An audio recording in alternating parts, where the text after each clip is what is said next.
ٹارگیرین supremacy میں خوش آمدید۔ آج کی ویڈیو میں نئے موضوع پر بات کریں گے۔ A Song of Ice and Fire کی دنیا شروع کہاں سے اور کب ہوئی، اس بارے میں بہت ساری روایات موجود ہیں جن پر ترتیب وار بات کریں گے۔ اس سلسلے کی سب سے پہلی روایت ہڈیوں کے پہاڑی سلسلے جسے ماؤنٹینز آف بونز کہا جاتا ہے سے جنوب مشرق میں واقع شہر ییٹی سے آتی ہے۔ اس پہاڑی سلسلے سے مشرق کی تمام زمینیں ایک ہی شہنشاہ جسے زمین پر خدا کہا جاتا ہے کے ماتحت تھیں۔ وہ تاریکی کے شیر اور روشنی کی مادہ کا اکلوتا بیٹا تھا جو اپنی سلطنت میں پالکی پر بیٹھ کر گھومتا، جو اکلوتے ہیرے سے بنی ہوئی تھی اور اس کی سینکڑوں ملکائیں اسے اٹھائی ہوئی ہوتی۔ ہزاروں سال اس عظیم سلطنت نے شہنشاہ کی حکمرانی میں امن و آشتی سے ترقی کی اور پھر وہ شہنشاہ ستاروں پر اپنے بزرگوں کے پاس چلا گیا۔ اس کے بعد قیمتی پتھروں کے ناموں پر شہنشاہیت کا لمبا دور شروع ہوا۔ سب سے پہلے حکومت اس کے سب سے بڑے بیٹے کو منتقل ہو گئی جسے مرتی شہنشاہ کہا جاتا ہے۔ اس نے بھی ہزاروں سال تک حکومت کی۔ اس کے بعد جیڈ شہنشاہ، اورنلائن شہنشاہ، سلیمانی شہنشاہ، اخراج شہنشاہ اور دودیا پتھر شہنشاہ آئے۔ ہر ایک نے سینکڑوں سال تک حکومت کی، مگر ہر ایک کی حکومت کا دورانیہ پہلے سے کم ہوتا چلا گیا اور سلطنت کی سرحدوں پر جنگلی قومیں اور جانور حملے کرنے لگے۔ سلطنت کے کم ظرف بادشاہ باغی ہونے لگے۔ عام لوگوں میں لالچ، حسد، ہوس، قتل، بے حیائی اور کاہلی جیسی بیماریاں عام ہونے لگی۔ جب دودیا پتھر شہنشاہ کی بیٹی نے نیلم ملکہ کی حیثیت سے تخت سنبھالا تو اس کے چھوٹے بھائی نے اسے قتل کر کے تخت پر خود قبضہ کر لیا اور خود کو خون کا پتھر شہنشاہ یعنی بلڈ سٹون ایمپرر کہلوانا شروع کر دیا اور خوف و دہشت کی حکمرانی قائم کی۔ اس نے تاریک طاقتوں سے روابط بڑھائے، اپنی عوام کو غلام بنایا، ان پر تشدد کیا اور ایک شیر نما عورت سے شادی رچائی۔ اصلی خداؤں کی بجائے ایک کالے پتھر کو پوجنا شروع کر دیا جو کسی ستارے سے اترا تھا۔ بعض استادوں کے مطابق وہ تارامی حکمت کے گرجا گھر کا پہلا پجاری تھا۔ اس کے نتیجے میں ہونے والے واقعات کو ان کا بدلہ کہا جاتا ہے اور دنیا ایک ایسے مرحلے میں داخل ہوئی جسے لمبی رات کہا جاتا ہے۔ شیطانی طاقتیں زمین پر اتری اور تاریکی کے شہر نے تمام انسانوں پر اپنا غصہ اتارا۔ یہ لمبی تاریک رات کب تک رہی کوئی نہیں بتا سکتا، مگر اس پر سب کا اتفاق ہے کہ پھر ایک جنگجو جسے ہریکون ہیرو یا ازورا ہائی یعنی فریون یا ایڈرک شیڈو چیزر کہا جاتا ہے نے تمام انسانوں کو اکٹھا کیا، انہیں ہمت دی اور اپنی تلوار لائٹ برنگر کے ساتھ انہیں جنگ میں لے گیا۔ اندھیرا چھٹ گیا اور ایک بار پھر دنیا روشنی اور پیار سے بھر گئی۔ لیکن اس سے پہلے جیسی سلطنت وجود میں نہ آ سکی، بلکہ ہر کوئی اپنے راستے چلا کہ لوگ ابھی بھی ایک دوسرے سے خوف کھاتے تھے اور جنگ، قتل، ہوس نے پھر بسیرا کیا۔ اس لمبی رات سے پہلے کی سلطنت کو روشنی کی عظیم سلطنت کہا جاتا ہے جو دیو مالائی کہانیوں میں ییٹی کی زمین پر وجود رکھتی تھی، لیکن اس کی روایات world of ice and fire کے تمام علاقوں سے ہے اور اس زمانے کو چڑھتا زمانہ یعنی ڈاؤن ایج کہا جاتا ہے۔ World of ice and fire میں مختلف علاقے، انسانوں کی مختلف نسلیں، مختلف مذاہب، مافوق الفطرت مخلوقات ہیں جن کا بظاہر آپس میں تو کوئی تعلق نظر نہیں آتا، لیکن ماضی بعید میں مختلف خطوں میں ہونے والے واقعات کی روایات کو آپس میں جوڑیں تو تصویر واضح ہوتی جاتی ہے۔ لومس لانگسٹرائڈر، جس نے معلوم دنیا کا سفر کیا اور تقریباً ہر خطے کے بارے میں اپنی کتابوں میں لکھا، اپنی کتاب انسانوں کے بنائے عجوبات میں لکھتا ہے کہ جب وہ روئن دریا کے علاقے میں گزر رہا تھا تو وہاں کے رہنے والوں نے پرانے زمانے کی ایک کہانی سنائی جس میں رات کی تاریکی ایسی چھائی کہ دریا روئن کم ہوتا ہوا غائب ہو گیا۔ دریا کا پانی جم گیا اور پھر ایک ہیرو نے ماں روئن کے بیٹوں، جن کو چھوٹے خدا کہا جاتا ہے، کو قائل کیا کہ اپنے لڑائی جھگڑے ایک طرف کریں، اور پھر انہوں نے ایک خفیہ گانا گایا جس سے تاریکی چھٹ گئی اور سورج طلوع ہوا۔ ایسی ہی ایک کہانی سائے تلے چھپے اشائی کے بارے میں ہے جس میں ایسے ہی تاریکی بری رات کے خلاف ایک ہیرو ابھرا جسے ازورا ہائی کہا جاتا ہے۔ اس کے پاس سرخ رنگ کی تلوار لائٹ برنگر تھی۔ یہ کہانی اشائی سے شروع ہوئی اور اب اس مذہب کے پجاری مشرق سے مغرب کی جانب سفر کرتے ہیں اور اس عظیم ہیرو کی دوبارہ آمد کی پیشن گوئیاں کرتے ہیں۔ ایک اور راوی ییٹی سے روایت کرتا ہے کہ سورج کسی نامعلوم وجہ سے شرمندہ ہوا اور بہت عرصے تک زمین کو اپنا چہرہ نہ دکھایا۔ دوسرے الفاظ میں سیارے پر تاریکی چھا گئی اور یہ مصیبت ایک عورت جس کی بندر کی دم تھی کی وجہ سے ٹلی۔ ویسٹروس کی تاریخ میں بھی ایسی ہی لمبی رات کا ذکر ملتا ہے جب سردیاں اتنی لمبی ہو گئیں کہ ایک پوری نسل سورج کو دیکھے بغیر پیدا ہو کر مر گئی۔ اس لمبی رات میں ہی دوسرے لوگ جنہیں وائٹ واکرز کہا جاتا ہے شمال کی برفیلی زمینوں سے نمودار ہوئے اور پورے براعظم کو اپنی گرفت میں لے لیا۔ لیکن پھر ایک عظیم ہیرو جسے آخری ہیرو بھی کہا جاتا ہے نے ان سے مقابلہ کرنے کی ٹھانی اور وائٹ واکرز کو شکست دے کر دنیا سے اس عظیم لمبی رات کا خاتمہ کیا۔ دوسری روایات کی نسبت ویسٹروس کی لمبی رات کے بارے میں ہمیں قدرے زیادہ معلومات دستیاب ہیں، اس لیے بات شروع کریں گے ویسٹروس میں رہنے والی مخلوقات اور پھر انسانوں کی مختلف نسلوں کی۔ ویسٹروس کی مقامی مخلوقات میں سب سے نمایاں چلڈرن آف فورسٹ اور جائنٹس ہیں۔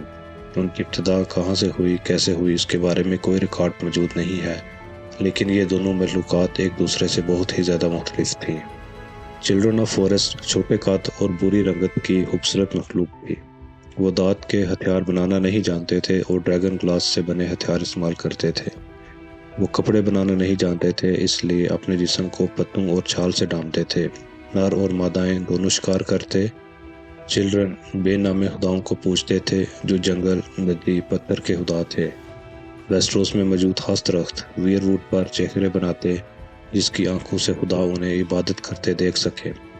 یا پھر اس مخلوق کے سیانے لوگ جنہیں گرین سیئرز کہا جاتا ہے ان چہروں سے جاسوسی کا کام لیتے۔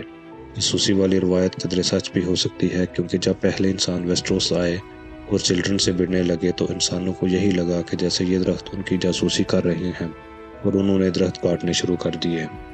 چلڈرن کے برعکس جائنٹس بڑے قد کی مخلوق تھی جو غاروں میں رہتے اور پورے براعظم پر پھرتے۔ وہ کپڑوں کی بجائے کھال پہنتے اور چلڈرن سے لڑتے جھگڑتے رہتے تھے۔ ان کا قد 12 سے 14 فٹ تک تھا اور درختوں کی چاہوں کو پورے ہتھیار استعمال کرتے۔ اب یہ نسل ناپید ہو چکی ہے اور آخری حوالہ ان کے بارے میں 100 سال پہلے کا ملتا ہے، وہ بھی نائٹس واچ کے چند رینجر سے جو دیوار سے دور شمال میں ایک جگہ جائنٹس اور چلڈرن سے ملے۔ ویسٹروس میں آنے والی انسانوں کی پہلی مخلوق کو فرسٹ مین یا پہلے انسان کہا جاتا ہے۔ یہ لوگ کہاں سے آئے اور ان کی ہجرت کی وجہ کیا تھی اس بارے میں کچھ پتہ نہیں۔ یہ لوگ جنوب میں ڈون سے ویسٹروس میں داخل ہوئے۔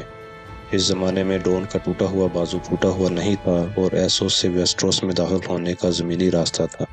پہلے انسان ہزاروں کی تعداد میں آئے اور پہلے ڈون میں ڈیرا لگایا، لیکن پھر آہستہ آہستہ پورے براعظم پر پھیل گئے۔ یہ لوگ زمین کاشت کرتے تھے، جانوروں ہتھیاروں کا استعمال کرتے تھے اور اسی وجہ سے چلڈرن آف فورسٹ سے ان کا ٹکراؤ ہونے لگا اور آہستہ آہستہ بات جنگ تک پہنچ گئی۔ انسانوں نے درخت کاٹنے شروع کر دیے، بدلے میں چلڈرن کے سیانے لوگوں نے جنگلی جانوروں کو کنٹرول کر کے انسانوں پر حملے کروانے شروع کر دیے۔ لیکن انسان ان سے کہیں زیادہ مضبوط اور تعداد میں بھی زیادہ تھے، اس لیے فتح ان کی ہوتی ہوئی دکھائی دے رہی تھی۔ لیکن پھر چلڈرن کے انہی سیانے لوگوں یعنی گرین سیئرز نے انسانوں کے ہی ایک آدمی کو ڈریگن گلاس کی مدد سے پہلا وائٹ واکر بنایا اور انسانوں ہی کے مرے ہوئے لوگوں کو ان کے خلاف استعمال کرنا شروع کر دیا۔ کئی 100 سالوں کی اس جنگ کے بعد چلڈرن اور انسانوں کے بڑوں نے شہروں کے جزیرے پر ایک امن معاہدہ کیا جس میں چلڈرن نے جنگلوں کے علاوہ باقی جنگوں سے اپنی عملداری ختم کر دی اور انسانوں نے مزید ویئر ووڈ درخت نہ کاٹنے کا وعدہ کیا۔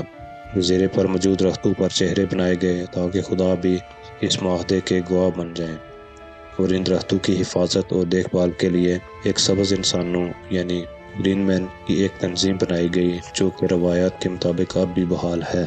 اس معاہدے کے ساتھ ہی چڑھتے دور کا ویسٹروس میں اختتام ہو گیا اور ہیروز کے دور کا آغاز ہوا جس میں چلڈرن اور پہلے انسانوں کو مزید نئی آزمائشوں کا سامنا تھا۔ یہ آزمائش آئی انسانوں کی نئی نسل اینڈلز کی صورت میں جو ایسوس کے مغربی حصے سے بڑی تعداد میں ہجرت کر کے ویسٹروس میں آنا شروع ہوئے۔ اینڈلز کی اصل زمینوں اور وہاں سے ان کی ہجرت کی وجوہات پر بات اگلے آنے والی ویڈیوز میں کریں گے۔ اینڈلز کی ویسٹروس میں آمد سے طاقت کا توازن پھر بگڑنا شروع ہوا اور نئے آنے والے لوگوں نے پرانے معاہدے کی پاسداری نہ کرتے ہوئے ویئر ووڈ درخت کاٹنا شروع کر دیے، جس سے ایک بار پھر چلڈرن اور انسان حالت جنگ میں چلے گئے۔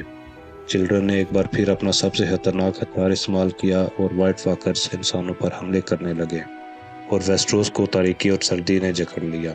وائٹ واکرز یہ سب خود کر رہے تھے یا ابھی بھی چلڈرن کے زیر اثر تھے، اس بارے میں اختلافات پائے جاتے ہیں۔ تاہم سچ جو بھی ہو، اس لمحے آخری ہیرو نمودار ہوا اور اپنے ساتھیوں کے ساتھ چلڈرن کی مدد حاصل کرنے کے لیے نکلا۔ ایک ایک کر کے اس کے ساتھی مرنے لگے، لیکن آخرکار وہ چلڈرن کو ڈھونڈنے میں کامیاب ہو گیا اور انہیں انسانوں کی حمایت کے لیے قائل کیا۔ چلڈرن نے آخری ہیرو کی مدد کرنے کا وعدہ کیا اور یہاں سے لڑائی کا پانسا پلٹا۔ نائٹس واچ کے پہلے لشکر اور چلڈرن آف فارسٹ کے ساتھ مل کر اس ہیرو نے وائٹ واکرز کو ہمیشہ سرد رہنے والی زمینوں کی طرف کھیل دیا اور پھر جائنٹس کی مدد سے 300 میل لمبی 700 فٹ اونچی مضبوط دیوار بنائی، جس پر چلڈرن نے اپنے جادو کے منتر چلائے تاکہ وائٹ واکرز اس دیوار کو پار نہ کر سکیں۔ اس عظیم ہیرو کا نام برینڈن ڈی بلڈر تھا، جو گرانے سٹارک کا بانی تھا۔ دیوار کی حفاظت کی ذمہ داری کے لیے نائٹس واچ کا ادارہ قائم کیا گیا۔ دیوار کی مختلف جگہوں پر قلعے بنائے گئے، جن میں سب سے بڑا قلعہ کیسل بلیک ہے۔ یہاں نائٹس واچ کا کمانڈر رہائش رکھتا ہے اور باقی قلعوں کے کمانڈروں سمیت تمام سپاہی اس کے حکم کے تابع ہوتے ہیں۔ نائٹس واچ میں بھرتی ہونے والے سپاہی کو اپنی پوری زندگی واچ کے لیے وقف کر دینے، بھرتی ہونے سے پہلے کی تمام زمینوں اور عہدوں سے اپنی عملداری ختم کرنے، زندگی میں کبھی بھی شادی نہ کرنے اور بچے پیدا نہ کرنے کا حلف اٹھانا ہوتا ہے، اور جب حلف اٹھا لیا تو پھر اس سے روگردانی کی سزا موت ہے۔ برینڈن سٹارک نے عظیم دیوار کے علاوہ اور بھی قلعے اور محل تعمیر کروائے، جن میں سر فہرست ونٹرفیل اور سٹورمز اینڈ ہے۔ ونٹرفیل کی بنیاد جس جگہ پر رکھی گئی، وہاں زمین میں گرم پانی کے چشمے موجود ہیں۔